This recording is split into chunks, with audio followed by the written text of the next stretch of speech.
আমি যিবোৰ detox water খাওঁ, মানে ধৰক এই গৰম পানীত জিৰা উতলাই পেলাই লোৱা বা নেমু হানি ডালচেনি মিক্স কৰি পেলাই খোৱা, এনেকুৱা ধৰণৰ ৱাটাৰবোৰে মানে পানীয়বোৰে আমাৰ শৰীৰৰ ফেটছটো কম কৰে নে নকৰে বা আমাৰ শৰীৰটোক ডিটক্স কৰে নে নকৰে, আজি সেই বিষয়ে ভিডিঅ'টোত ক'ব বিচাৰিছোঁ। আৰু মই সদায় আপোনালোকক সঁচা কথাটোৱে কওঁ, আৰু মোৰ কিছুমান কথা অকণমান মানে একচেপ্ট কৰিবলৈ টান হয়, কিন্তু মই যিটো সঁচা সেইটোহে কওঁ।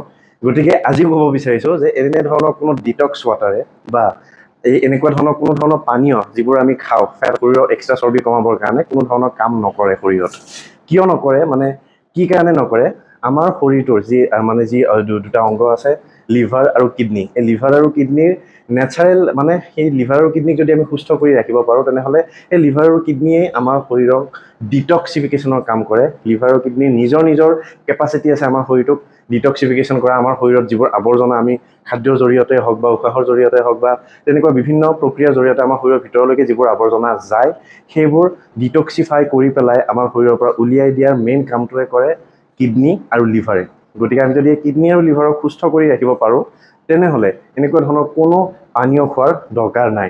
আৰু যদি আমি আমাৰ কিডনী আৰু লিভাৰ সুস্থ কৰি নাৰাখোঁ, তেনেহ'লে এনেকুৱা ধৰণৰ কোনো পানীয় খালেও আমাৰ শৰীৰটোক ডিটক্সিফাই কৰিব নোৱাৰে, সেই পানীয়বিধে ডিটক্সিফাই কৰিব নোৱাৰে।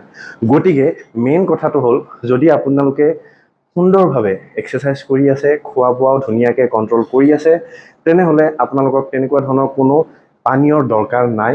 আপোনাৰ যদি লিভাৰ ঠিকে আছে, আপোনাৰ যদি কিডনী ঠিকে আছে, তেনেহ'লে তেনেকুৱা কোনো ধৰণৰ পানীয়ৰ আপোনালোকৰ দৰকাৰ নাই। আমাৰ লিভাৰ আৰু কিডনীটোৱে সুন্দৰভাৱে আমাৰ শৰীৰৰ যি ডিটক্সিফিকেশ্যনৰ প্ৰক্ৰিয়া তাক চলাই গৈ থাকিব। কিন্তু এই পানীয়বিধৰ তেওঁলোকৰ কাৰণে দৰকাৰ যিসকলৰ লাইফষ্টাইলটো একেবাৰে বেয়া, তেওঁলোকে কোনো ধৰণৰ এক্সাৰচাইজো নকৰে, কোনো ধৰণৰ ডায়েটো ফ'ল' নকৰে, বাহিৰৰ বেয়া বস্তুবোৰ খায়, ড্ৰিংকছ কৰে বা স্মকিং কৰে বা গুটখা খায়, এনেকুৱা ধৰণৰ বেয়া বস্তুবোৰ খায়। তেনেকুৱা ধৰণৰ মানুহে যদি এক্সাৰচাইজ আৰম্ভ কৰে আৰু ডায়েট ফ'ল' কৰা আৰম্ভ কৰে, সেনেকুৱা সময়ত তেওঁলোকে এই ডিটক্সিফিকেশ্যন যিবোৰ ড্ৰিংক আছে বা তেনেকুৱা ধৰণৰ যিবোৰ পানীয় আছে, সেই পানীয়বিধ এক্সাৰচাইজ আৰু ডায়েটৰ লগত তেওঁলোকে গ্ৰহণ কৰিব পাৰে। তেতিয়াহে সেই পানীয়বিধে আপোনালোকৰ শৰীৰত অকণমান এক্সাৰচাইজ আৰু ডায়েটৰ লগতে সেই পানীয়বিধে অকণমান আপোনালোকৰ শৰীৰত কাম কৰিব, অকণমান ডিটক্সিফিকেশ্যনৰ যিটো প্ৰক্ৰিয়া, নেচাৰেল যিটো প্ৰক্ৰিয়া, তাক অকণমান বুষ্ট কৰাত সহায় কৰিব।